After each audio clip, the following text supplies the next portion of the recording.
Sir, China ഇപ്പോൾ വല്ലാത്ത ആശങ്കയിലാണ്. കാരണം അവരുടെ കുറേ ആയുധങ്ങൾ ഇന്ത്യ പാക് യുദ്ധത്തിലൊക്കെ തന്നെ ഫലപ്രദമല്ല എന്ന് നമ്മൾ തെളിയിച്ചു കൊടുത്തു. ഇപ്പോൾ കേൾക്കുന്ന ഒരു വാർത്ത, ചൈന പുതുതായിട്ടൊരു ഹൈഡ്രജൻ ബോംബ് ഉണ്ടാക്കുന്നു. അത് വിനാശകരമാണോ? വലിയ ബ്രേക്ക് ത്രൂ ആണ് എന്നാണ് സൗത്ത് ചൈന മറ്റേ മോർണിംഗ് പോസ്റ്റൊക്കെ റിപ്പോർട്ട് ചെയ്യുന്നത്. അതായത് സാധാരണഗതിയിൽ അണുബോംബിന് വികിരണം തുടങ്ങിയ റേഡിയേഷൻ പ്രശ്നങ്ങളൊക്കെ ഉണ്ടല്ലോ, അണുവികിരണം.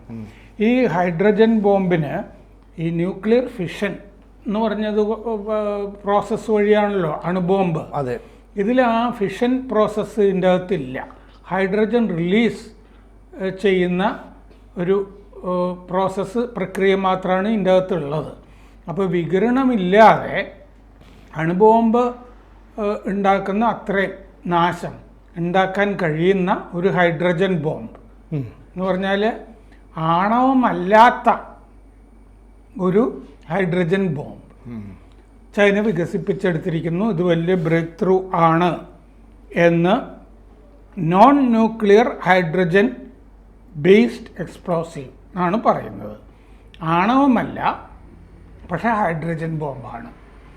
അപ്പോൾ ഏപ്രിലിൽ ഇതിൻ്റെ അവസാന ടെസ്റ്റൊക്കെ നടന്നതായിട്ടാണ് south China morning post report ചെയ്യുന്നത്.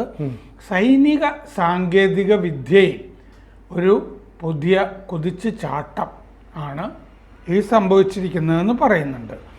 ഇത് ചൈനയുടെ 705 റിസർച്ച് ഇൻസ്റ്റിറ്റ്യൂട്ട് ആണ് വികസിപ്പിച്ചിരിക്കുന്നത്.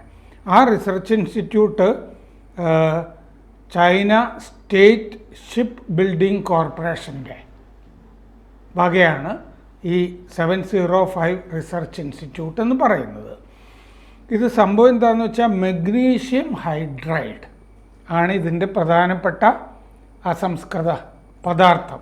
അതൊരു കോമ്പൗണ്ട് ആണ്, സംയുക്തം എന്നാണ് പറയും. അപ്പോൾ മഗ്നീഷ്യം ഹൈഡ്രൈഡിൽ നിന്ന് ഹൈഡ്രജൻ റിലീസ് ചെയ്യുന്ന പരിപാടിയാണ് ഇതിൽ നടക്കുന്നത്. അപ്പോൾ TNT ഉണ്ടല്ലോ സാധാരണ, അതെ, ആ TNTയുടെ സ്ഫോടനത്തിൻ്റെ ഒരു പല ഇരട്ടി 15 ഇരട്ടി ശക്തിയുള്ളതാണ് ഇത്. സാധാരണ ഹൈഡ്രജൻ ബോംബ് ന്യൂക്ലിയർ ഫ്യൂഷൻ വഴിയാണ് ബോംബായി മാറുന്നതും പൊട്ടുന്നതും ഒക്കെ. ഇതിൽ ആ ഭാഗം അവോയ്ഡ് ചെയ്യാണ്, ആ ന്യൂക്ലിയർ ഫ്യൂഷൻ്റെ ഒക്കെ ഭാഗം. രാസപ്രവർത്തനം വഴി ആണ് ഇത്, കെമിക്കൽ റിയാക്ഷൻ വഴിയാണ് സംഭവിക്കുന്നത്. രാസപ്രവർത്തനം വഴി ഹൈഡ്രജൻ ഗ്യാസ് റിലീസ് ചെയ്യാണ്, പുറത്തേക്ക് വിടുന്നു. അപ്പോൾ അത് പിന്നെ വായുവുമായിട്ട് കലരുമ്പോൾ തന്നെ അത് കത്തും, ഈ ഹൈഡ്രജൻ ഗ്യാസ്. ഇത് വികിരണമില്ലാത്ത നരകം ആണ് ലോകത്തിന് വാഗ്ദാനം ചെയ്യുന്നത്, വികിരണമില്ലാത്ത നരകം. അപ്പോൾ ആദ്യമൊക്കെ ഇത് ഊർജ പദ്ധതികൾക്ക് വേണ്ടി, സിവിലിയൻ കാര്യങ്ങൾക്ക് വേണ്ടിയിട്ടാണ് ഉദ്ദേശിച്ചിരുന്നത്. ഇപ്പോൾ ഡുവൽ യൂസ് എന്ന് അറിയാമല്ലോ. അപ്പോൾ ഇത് ഒരു ജേർണലുണ്ട്, journal of projectiles, rockets, missiles and guidance. ആ ജേർണലിലും ഇതിനെ പറ്റിയിട്ടുള്ള വിവരങ്ങൾ വന്നിട്ടുണ്ട്. ആ ജേർണലിൽ വന്ന വിവരങ്ങൾ വെച്ചിട്ട് സൗത്ത് ചൈന മോർണിംഗ് പോസ്റ്റ് ഒരു റിപ്പോർട്ട് പ്രസിദ്ധീകരിച്ചിട്ടുണ്ട്.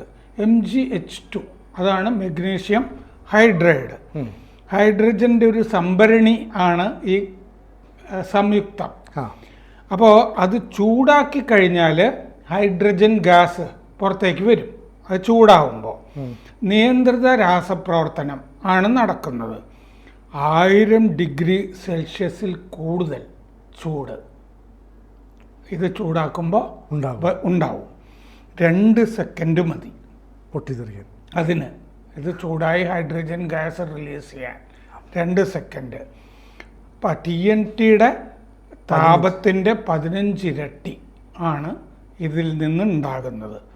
അപ്പോൾ തെർമോന്യൂക്ലിയർ ഹൈഡ്രജൻ ബോംബിന് പകരമുള്ള ഹൈഡ്രജൻ ബോംബാണ് ഇപ്പോൾ വികസിപ്പിച്ചിരിക്കുന്നത്.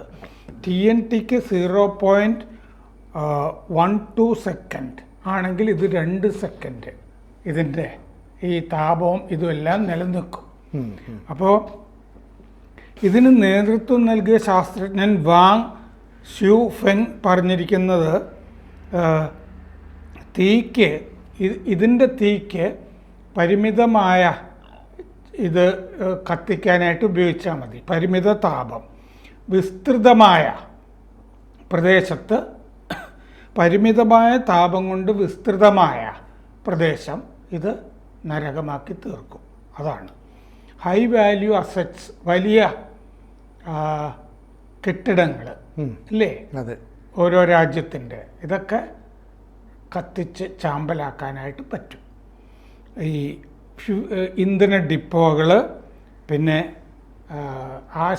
കമ്മ്യൂണിക്കേഷൻ ഹബ്ബുകൾ, ഇതുപോലത്തെ സ്ഥലങ്ങളൊക്കെ ഉണ്ടല്ലോ, നിർണായക കേന്ദ്രങ്ങൾ ഒരു രാജ്യത്തിൻ്റെ, അതൊക്കെ പെട്ടെന്ന് കത്തിച്ച് ചാമ്പലാക്കാനായിട്ട് ഈ ഹൈഡ്രജൻ ബോംബിന് പറ്റും. വികിരണമില്ല. അപ്പോൾ രാജ്യാന്തര ആണവ ഉടമ്പടി എന്ന് പറഞ്ഞ സംഭവങ്ങളുടെ ഒന്നും ആവശ്യമില്ല. രാജ്യാന്തര ഏജൻസികളുടെ പരിശോധനയും ഇല്ല. ഇതൊന്നും ആവശ്യമില്ല ഈ ഹൈഡ്രജൻ ബോംബിന്. ഇത് സത്യത്തിൽ ഇതിൻ്റെ ഒരു പ്രശ്നം എന്താണെന്ന് വെച്ചാൽ എല്ലാ രാജ്യങ്ങൾക്കും നോക്കാമായിരുന്നു. പക്ഷേ ഈ മെഗ്നീഷ്യം ഹൈഡ്രേറ്റ് എന്ന് പറയുന്നത് അതിൻ്റെ ഉൽപ്പാദനം പ്രശ്നമായിരുന്നു. എന്താണെന്ന് വെച്ച് കഴിഞ്ഞാൽ ഇത് വായുവിൽ കലർന്നു കഴിഞ്ഞാൽ കത്തും. അപ്പോൾ അതുകൊണ്ട് ഇത് വലിയ തോതിൽ ഉൽപ്പാദിപ്പിക്കാൻ പറ്റില്ലായിരുന്നു, രാജ്യങ്ങൾക്ക് പറ്റില്ല. അവിടെയാണ് ഒരു പുതിയ രീതി ചൈന ആവിഷ്കരിച്ചിരിക്കുന്നത്. വലിയ തോതിൽ ഇത് ഉൽപ്പാദിപ്പിക്കാനുള്ള വിദ്യ അവർ കണ്ടെത്തി. അവർ സാധാരണഗതിയിൽ ഒരു ദിവസം കുറച്ച് ഗ്രാമൊക്കെ ഇത് ഉൽപ്പാദിപ്പിക്കാൻ പറ്റുള്ളൂ, വായുവിൽ കലർന്നാൽ കത്തിപ്പോവുമല്ലോ. അതുകൊണ്ട് പക്ഷേ അവരൊരു കൺട്രോൾഡ് ലാബ്, ഇതൊക്കെ നിയന്ത്രിക്കുന്ന ഒരു പരീക്ഷണശാലയിലാണ് ഇത് ചെയ്യുന്നത്. അത് ചൈനയിലെ ഷാങ്സി പ്രവിശ്യയിലാണ് ഈ പരീക്ഷണശാല. ഡാലിയൻ ഇൻസ്റ്റിറ്റ്യൂട്ട് എന്നാണ് അതിൻ്റെ പേര്. Dalian institute of chemical physics, Shancy പ്രവിശ്യയിൽ, അവിടെയാണ് ഇത് ഉണ്ടാക്കുന്നത്. ഒരു വർഷം 150 ടൺ മഗ്നീഷ്യം ഹൈഡ്രൈഡ് ഉൽപ്പാദിപ്പിക്കുന്നുണ്ട് അവിടെ. അപ്പോൾ വൺ പോസ്റ്റ് സിന്തസിസ് എന്ന് പറഞ്ഞ രാസപ്രക്രിയ വഴിയാണ് ഉൽപ്പാദനം. അപ്പോൾ അത് സേഫാണ്, ചിലവ് കുറവാണ്, സുരക്ഷിതത്വമുണ്ട്, ചിലവ് കുറവുമാണ്. വൺ പോസ്റ്റ് സിന്തസിസ് വഴിയാണ് ഉൽപ്പാദനം. ഈ 705 ഇൻസ്റ്റിറ്റ്യൂട്ട് സാധാരണ പല ഗവേഷണങ്ങളും നടത്തിയത് ഈ അണ്ടർ വാട്ടർ ആയുധങ്ങൾ, വെള്ളത്തിൻ്റെ അടിയിൽ ഉപയോഗിക്കാവുന്ന ആയുധങ്ങൾ, പിന്നെ ഈ ടോർപിഡോകളൊക്കെ വെള്ളത്തിൻ്റെ അടിയിൽ ഉപയോഗിക്കാവുന്നത്, പിന്നെ നേരത്തെ നമ്മൾ പറഞ്ഞില്ലേ വെള്ളത്തിൻ്റെ അടിയിൽ ഉപയോഗിക്കാവുന്ന ഡ്രോണുകൾ, അതായത് അൺമാൻഡ് അണ്ടർ വാട്ടർ വെഹിക്കിൾസ്, ഇതൊക്കെയാണ് സാധാരണഗതിയിൽ 705 ഇൻസ്റ്റിറ്റ്യൂട്ട് ഉൽപ്പാദിപ്പിച്ചുകൊണ്ടിരിക്കുന്നത്. ആ ഇൻസ്റ്റിറ്റ്യൂട്ട് തന്നെയാണ് ഇപ്പോൾ ഹൈഡ്രജൻ ബോംബും ഉൽപ്പാദിപ്പിക്കുന്നത്. ചെറിയ സൈസ്, കനം കുറവ് ഇതിന്. അപ്പോൾ ഇത് ഡ്രോണുകളിൽ കൊണ്ടുപോകാം, പിന്നെ പ്രിസിഷൻ ഗൈഡഡ് നിയന്ത്രിത മിസൈലുകളിൽ, കൃത്യതയുള്ള മിസൈലുകളിൽ ഉപയോഗിക്കാം, പിന്നെ നാവിക സംവിധാനങ്ങളിൽ ഉപയോഗിക്കാം, പിന്നെ ഇതുകൊണ്ട് നശിപ്പിക്കാവുന്ന ലോജിസ്റ്റിക് ഹബ്സ്, റഡാർ സംവിധാനങ്ങൾ, ഇൻഫൻട്രി കാലാൾ സംവിധാനങ്ങൾ, പിന്നെ ലോഹമൊക്കെ ഉരുകും ഹീറ്റിൽ, താപത്തിൽ. പിന്നെ താൽക്കാലിക നോ ഗോ സോൺ ഇതുണ്ടാക്കും. അതായത് ഇത് പ്രയോഗിച്ച് കഴിഞ്ഞാൽ ആ പ്രദേശത്തേക്ക് പിന്നെ പട്ടാളത്തിന് കയറാൻ പറ്റില്ല, ചൂടും ഇതൊക്കെ. അപ്പോൾ കുറേ നേരത്തേക്ക് അങ്ങനെ ഒരാൾക്കും പ്രവേശനമില്ലാത്തൊരു മേഖല ഇതുണ്ടാക്കി തീർക്കും. അതാണ് അതിൻ്റെ ഒരു ഗുണം. പിന്നെ കപ്പലുകളിൽ ഉപയോഗിക്കാം, ഈ UUV അതിലുപയോഗിക്കാം, പിന്നെ ടോർപിഡോകളിൽ ഉപയോഗിക്കാം. ആണവ കരാറുകളൊന്നും ഇതിന് ബാധകമല്ല. അപ്പോൾ ചൈന ഈ ഹൈഡ്രജൻ ബോംബ് വികസിപ്പിച്ചിരിക്കുന്നത് തായ്വാൻ ലക്ഷ്യമാക്കിയാണ് എന്ന് റിപ്പോർട്ടിൽ പറയുന്നുണ്ട്. അപ്പോൾ അങ്ങനെ ഒരു നീക്കം നടത്തിയ ഒരുപക്ഷെ അമേരിക്ക ഇത് മുൻകൂട്ടി കാണില്ല. കാരണം ഏതെങ്കിലും തരത്തിൽ തായ്വാനെ കീഴടക്കുക ചൈനയുടെ ലക്ഷ്യമാണല്ലോ. അമേരിക്ക അതിനോട്ട് അനുവദിക്കില്ല. അപ്പോൾ ഇത്തരത്തിലുള്ള ബോംബുമായിട്ട് തായ്വാന് നേരെ വന്നാൽ അത് മറ്റൊരു യുദ്ധത്തിലേക്ക് നീങ്ങുന്നുള്ളത് ശരിയാണെങ്കിലും ഒരു ആണവ ബോംബ് ഈ ഹൈഡ്രജൻ ബോംബിനെതിരെ അമേരിക്കയ്ക്ക് പ്രയോഗിക്കാൻ പറ്റില്ലല്ലോ. അത് പറ്റില്ല. വികിരണവും സംഭവങ്ങളും ഉണ്ടല്ലോ. അതെ, ഇത് ഹൈഡ്രജൻ ബോംബ് വികിരണമില്ലാത്ത ഹൈഡ്രജൻ ബോംബാണ്.